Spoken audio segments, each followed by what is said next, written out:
Hello friends, A K ಕಿಚನ್ಗೆ ಸ್ವಾಗತ.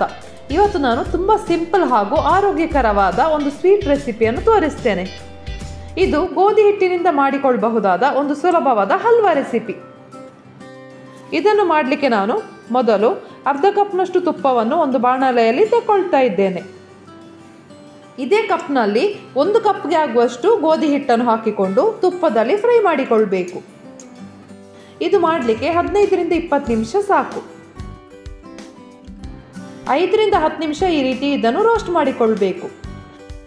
ನಾನಿಲ್ಲಿ ಅರ್ಧ ಕಪ್ ಪೂರ್ತಿ ತುಪ್ಪವನ್ನು ಹಾಕಿಕೊಳ್ಳಿಲ್ಲ, ಸ್ವಲ್ಪ ತುಪ್ಪವನ್ನು ತೆಗೆದಿಟ್ಟುಕೊಂಡಿದ್ದೇನೆ. ಗೋಧಿ ಹಿಟ್ಟು ಸ್ವಲ್ಪ ಹೊಂಬಣ್ಣ ಬರುವ ತನಕ ಫ್ರೈ ಮಾಡಿಕೊಂಡ್ರೆ ಸಾಕು. ಗೋಧಿ ಹಿಟ್ಟನ್ನು ಆದಷ್ಟು ಈ ರೀತಿ ಮೀಡಿಯಂ ಫ್ಲೇಮಲ್ಲಿ ಫ್ರೈ ಮಾಡಿಕೊಳ್ಬೇಕು. ಹೈ ಫ್ಲೇಮಲ್ಲಿ ಇಟ್ಟರೆ ಇದು ಜಾಸ್ತಿ ರೋಸ್ಟ್ ಆಗ್ತದೆ. ಗೋಧಿ ಹಿಟ್ಟು ಫ್ರೈ ಆಗುವ ಹೊತ್ತಿಗೆ ನಾನಿಲ್ಲಿ 2 ಕಪ್ನಷ್ಟು ಬೆಲ್ಲವನ್ನು ಕರಗಿಸ್ತಾ ಇದ್ದೇನೆ. ಬೆಲ್ಲ ಕರಗಿಸಲಿಕ್ಕೆ 1.5 ಕಪ್ನಷ್ಟು ನೀರನ್ನು ಕೂಡ ಹಾಕ್ತಾ ಇದ್ದೇನೆ. ಇದು ಮಾಡಲಿಕ್ಕೆ ಕೇವಲ 3 ಪದಾರ್ಥ ಇದ್ದರೆ ಸಾಕು. 1 ಕಪ್ ಗೋಧಿ ಹಿಟ್ಟಿಗೆ 2 ಕಪ್ನಷ್ಟು ಬೆಲ್ಲ ಹಾಗೆ ಅರ್ಧ ಕಪ್ನಷ್ಟು ತುಪ್ಪ ಇದ್ದರೆ ಸಾಕು.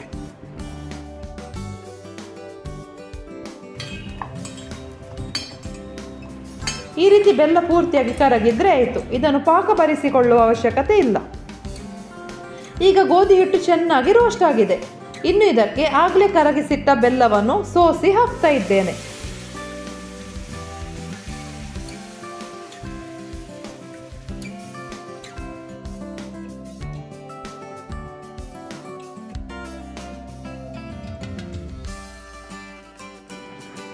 ಬೆಲ್ಲ ಹಾಕಿದ ಮೇಲೆ ಇದು ಸ್ವಲ್ಪ ಗಟ್ಟಿಯಾಗಲಿಕ್ಕೆ ಸ್ಟಾರ್ಟ್ ಆಗ್ತದೆ.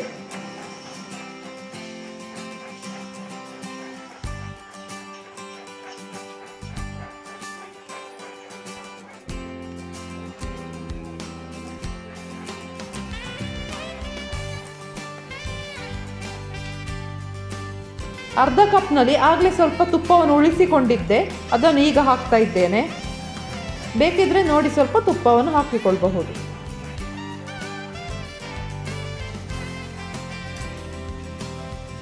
ಈಗ ಬೇಕಿದ್ರೆ ತುಪ್ಪದಲ್ಲಿ ಫ್ರೈ ಮಾಡಿಕೊಂಡಿರುವ ಬಾದಾಮಿ ಅಥವಾ ಗೋಡಂಬಿ ದ್ರಾಕ್ಷಿಯನ್ನು ಹಾಕಿಕೊಳ್ಳಬಹುದು. ಹಾಗೆ ನಿಮಗೆ ಬೇಕಿದ್ರೆ ಅರ್ಧ ಸ್ಪೂನ್ನಷ್ಟು ಏಲಕ್ಕಿ ಹುಡಿಯನ್ನು ಕೂಡ ಹಾಕಿಕೊಳ್ಳಬಹುದು.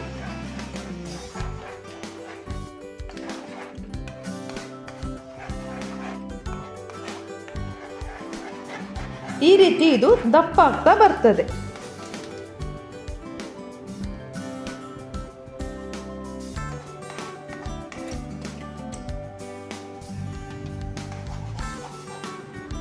ಇನ್ನು ಇದು ತಳ ಬಿಡ್ಲಿಕ್ಕೆ ಸ್ಟಾರ್ಟ್ ಆಗ್ತದೆ. ಇಲ್ಲಿ ಬೆಲ್ಲದ ಬದಲು ಸಕ್ಕರೆಯನ್ನು ಕೂಡ ಉಪಯೋಗಿಸಿಕೊಳ್ಳಬಹುದು. ಆದರೆ ಬೆಲ್ಲ ಆರೋಗ್ಯದ ದೃಷ್ಟಿಯಿಂದ ಉತ್ತಮವಾಗಿರುವುದರಿಂದ ಬೆಲ್ಲವನ್ನೇ ಹಾಕಿಕೊಳ್ಳಬಹುದು.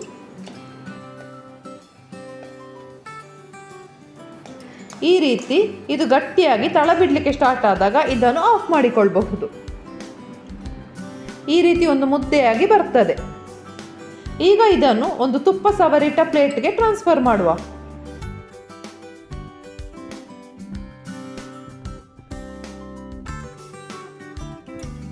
ಈ ರೀತಿ ಸೌಟಿಗೆ ಸ್ವಲ್ಪ ತುಪ್ಪವನ್ನು ಗ್ರೀಸ್ ಮಾಡಿಕೊಂಡು ಇದನ್ನು ಲೆವೆಲ್ ಮಾಡಿಕೊಂಡ್ರೆ ಆಯಿತು.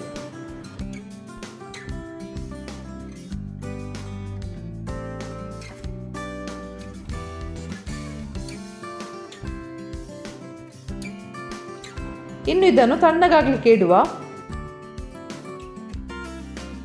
ಇದು ಪೂರ್ತಿಯಾಗಿ ತಣ್ಣಗಾದ ಮೇಲೆ ಇದನ್ನು ಇನ್ನೊಂದು ಪ್ಲೇಟ್ಗೆ ಟ್ರಾನ್ಸ್ಫರ್ ಮಾಡಿಕೊಳ್ಳಬಹುದು.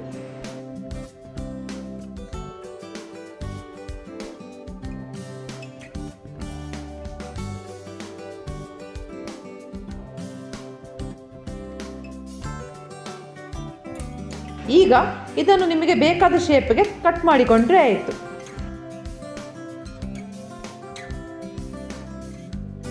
ಅಲ್ಲಿಗೆ ರುಚಿಕರವಾದ ಗೋಧಿ ಹಿಟ್ಟಿನ ಹಲ್ವಾ ರೆಡಿ ಆಯಿತು.